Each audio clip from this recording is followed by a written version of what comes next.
Anna and I have agreed that we're just going to kind of go back and forth. If she has something to add, she's going to raise her hand or just come in or whatever. So we're just going to make this interactive. So Anna, you're excellent. on.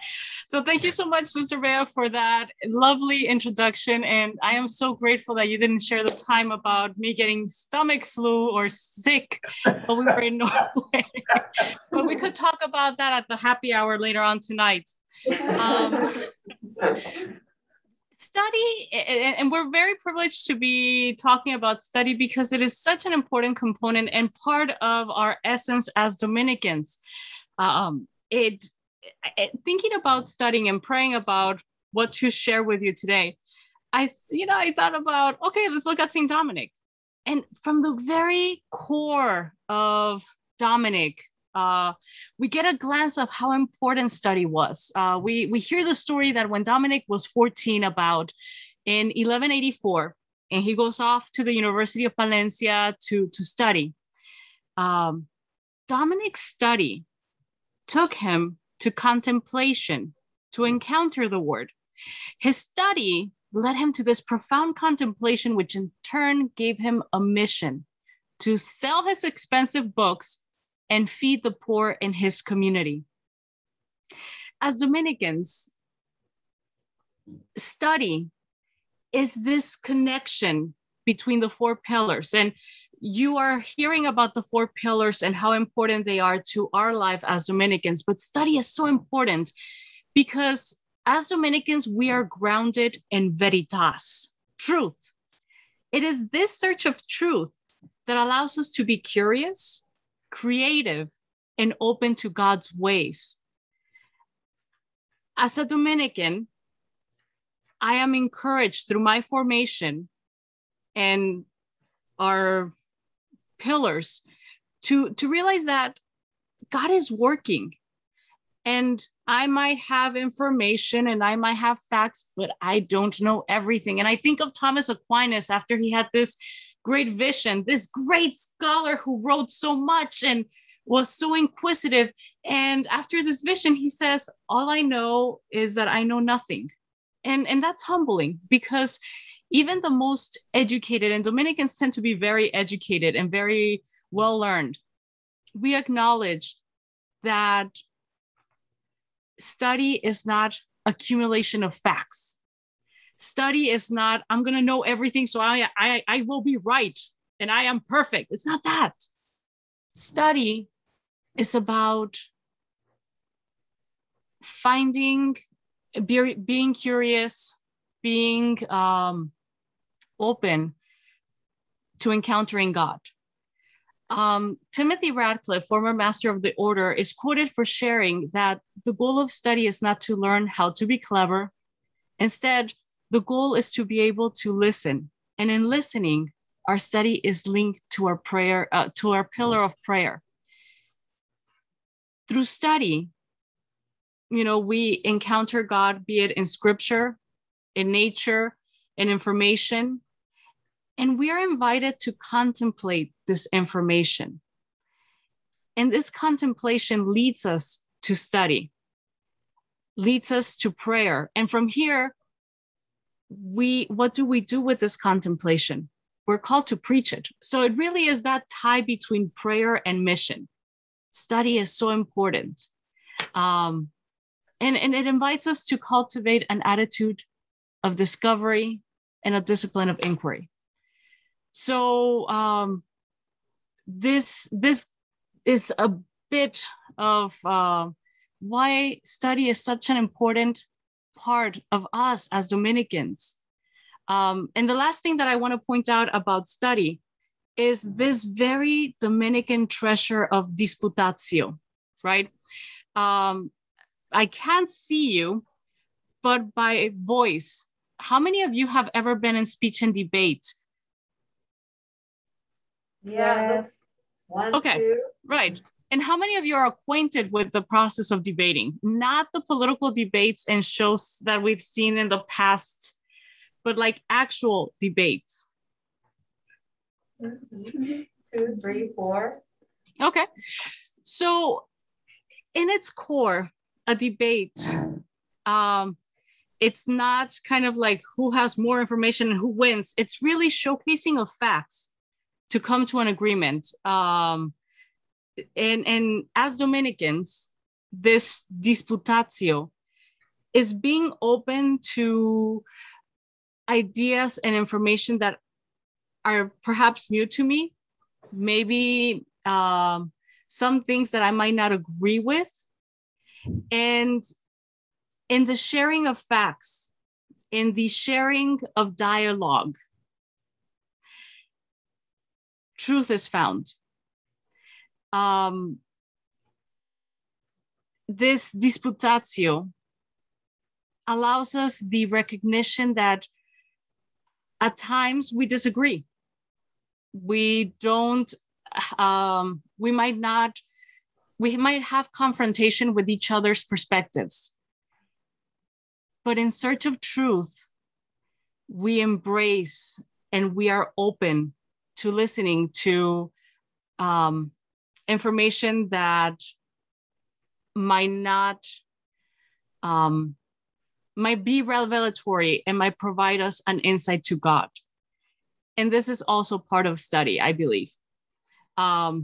So we study because we encounter God. We study because it leads us to contemplation. And we study because with this contemplation, we carry the word. Okay. Thank you, Anna. Before I continue, if you don't mind, could you just give us your experience of study, just briefly? And before you talk, wait until the camera goes on. Raise your hand and then to see yourself on the screen. Keep that. She has another. There are two microphones.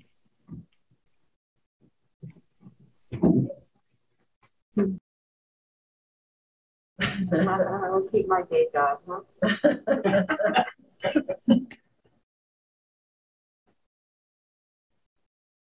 I thank all of you for your sharing. It certainly has made my presentation much easier because of some of the points that you've made. As Bea said, I just retired from education in the sense of actually being attached to a school or something. 55 years in education, and I would do it again. The biggest thing for me was when a first grader could learn to read, could put letters together and this aha thing on their face. And, you know, every congregation went through a period of changing ministries, you know, after Vatican II, and many sisters did change ministry. And, you know, I know a lot of times I ask myself that question, but there was something about education that always drew me in. And it's basically those aha things. In my last couple years working, well, I mean, my last 30 some years, I've been working with high school students, but the story that Anna told, and, you know, there's nothing more rewarding than to see a student and you say, you know what, I think you could do better. I think you could bring that figure up and you'll see the way you did in that other subject. And then they put this great big grin on their face, and then you see them bring the grade up, and so then you say, the name happened to be Naira. Hey, one more. And just to see that expression is one of the biggest rewards for me. I just started tutoring third graders in the inner city school. And again, just to see their smiles on their faces. And then the teacher told me they both returned to class with smiles on their faces. So of course, you know that you touched them in some way. The other thing I just want to comment on, because Sister Linda Lee talked about, is it true? Is it true? And that is so much a part of study. And also she talked about formal and informal prayer. And again, we have formal and informal study. I think Anna really covered a lot of what I have here, which is perfectly okay. Just a couple things. By living a life of prayer and study, and I like the way Anna talked about study being a part of prayer, preaching, and community, and that the four legs of a table. I love that image too. By living a life of prayer and study, our faith is nourished. And because of that, we are then able to give to others the fruits of our contemplation. And like Dominic, we believe Jesus is the truth, and it sets us free. And he's the way by which we receive the blessing of friendship with God. And you know, that is a lifelong journey for me, growing in that relationship, in that friendship, that knowledge of God and Jesus. I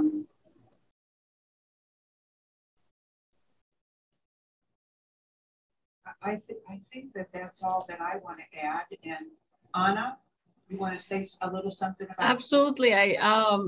You know, as you were asking, what is the experience of study? I remember that before entering religious life, you know, I was really focused on studying communications.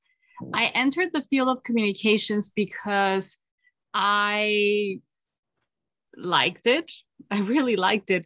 But when I went to study, I wanted to study so that I could be proficient, so that I could be a phenomenal professional and be amazing, not only in a field that is fun and amazing, but also that I could wear cute clothing, right? So I, pardon? No, we were just repeating what you said, that's all. Oh, okay. So when I've studied before entering religious life, I studied because I was going to have a job and I was going to be very good at it. And more than anything, I was accumulating knowledge and a skill. Now, in Dominican life, I study because I seek knowledge, or better yet, wisdom, not to master a skill or to have, you know, proficiency in something. I mean, that's nice and all, right? But more than anything, as a Dominican, I am learning, I continue to learn that the study is so that I can better serve my community and offer what I have learned as a gift. So I feel that our society puts such a heavy emphasis, and of course, I work in admissions for Albertus Magnus College. And as I speak with parents, they ask me, well, if my kid goes to your school, will they have a job after they graduate? Yes, we want to empower them with the education that will make them successful professionals. But as Dominicans, our education is to search for truth.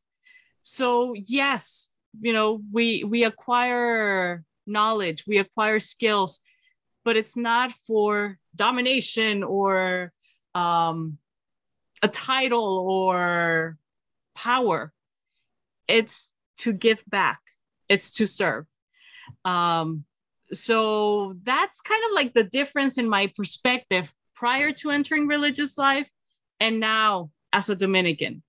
And really, I think as Dominicans, and going back to the topic, to what Joanne just shared, Sister Joanne Caniglia, that yes, as Dominicans, we have the option for formal study. And even from the very beginning of the Dominican order, there's stories of Dominic giving dispensation to early Dominicans so that they don't have to minister, but they have to study, right? Study was important. And I think even to this day, let's say a sister, yours truly, for example, who studied communications and has not a very strong foundation in theology, right? Requests to study theology. The congregation would be open to discern with me if my request for study is intended to search for truth and to serve God's people, to carry the word. That's the motivation. The motivation is not luxurious title and to be CEO of an organization. It's to serve God's people. And there's opportunities for formal study. And Joanne mentioned also opportunities as Dominicans as informal study, where through our congregational meetings, we get to study with each other and listen to carriers of wisdom and are open to have our lives transformed with the insight they share. Maura, I know that as you know, we've done a lot of informal study as Dominican Sisters of Peace, right? Remember when we did the study for against racism? And the congregation put together a big old packet that empowered us to, you know, talk together in our mission groups. There's also study groups that we get together and we talk and we study together.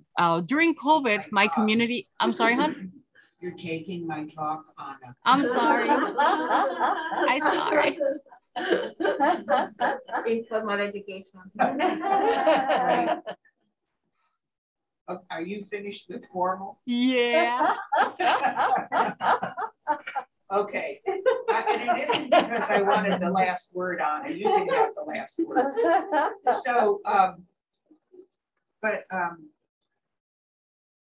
sugars, that's what I get for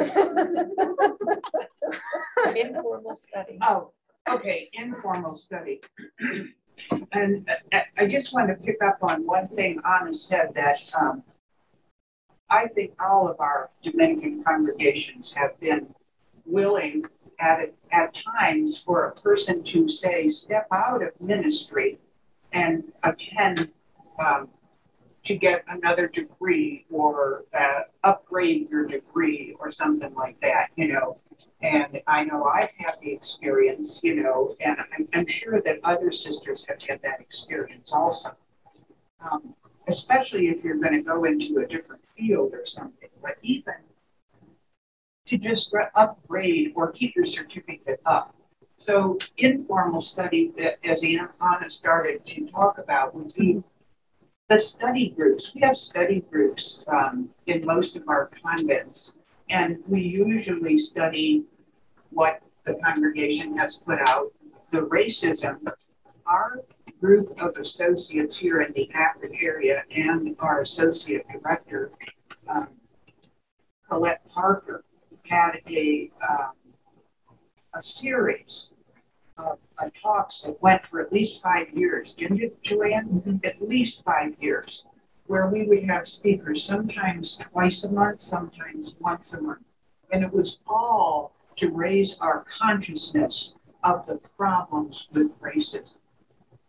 And, you know, outsiders came in. We had interracial couples. We had women who adopted an African American, to talk about the struggles that they have to take their son who's somebody and warn them about. Anyway, it was a great study here. Unfortunately, Colette Parker, you know, died. So we have not. Well, we couldn't continue with COVID, but I don't know if we'll pick up or not.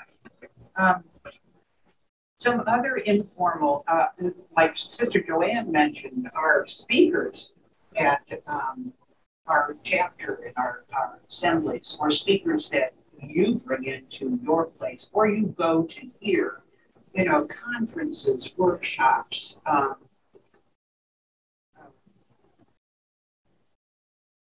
just faith sharing with one another, you know, because as preaching, we have to continue studying in order to be able to preach.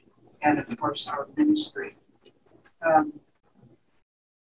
And then it brings us to our world situation today and all these conspiracy theories and fake news. We, of all people, have got to make sure we know the truth about what is scientifically, I guess I want to say, correct, and do what we can without causing fights or anything to help people become aware of the truth about, it's very distressing to me to hear people with children be against the masks. I mean, we know they work. We know the vaccines work, but to still have people that don't believe it. So those are some examples of informal study. I'm sure that you've had your own. I know Terry gave us an example in my mind of informal study, contemplating nature and Laudato Si and all that entails, especially with the problems with climate change. So, Anna, you get the last word. Thank you, Maura.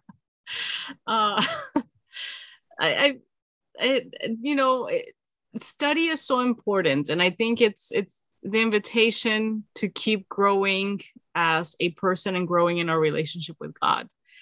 And one thing that I remind myself, and of course, trying to make that transition from I'm an expert and I know everything to I'm a Dominican and I'm searching for truth, is that if I seek to be right, this usually implies that someone else must be wrong. And if I want to be right over this other person, that means that I want to assert myself over them. And I think right now, as we're seeing these divisions and these conversations of, oh, no, you're wrong, no, I'm right, there's this desire to assert over someone. However, if we seek for truth, we're open to the contributions of others and to how that could help us encounter God and continue our search for truth. And at the core of that, that's study. So I keep reminding myself of that. I am not right. I need to be open to the contribution of others. I need to keep looking for truth.